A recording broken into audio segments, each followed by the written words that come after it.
دانش الهی در دلهای پاک جاری می شود.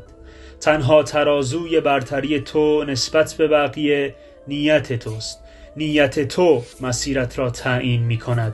نیت تو معصوم یا خبیثت می کند.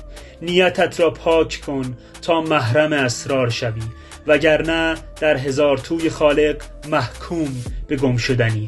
آنکه گفت از رگ گردن به تو نزدیکترم هم پناه است هم طوفان. تو خود انتخاب میکنی با تو چه باشد. I'm finished.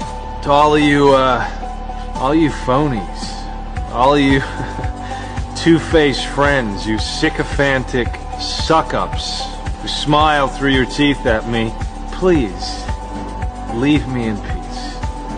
Please go.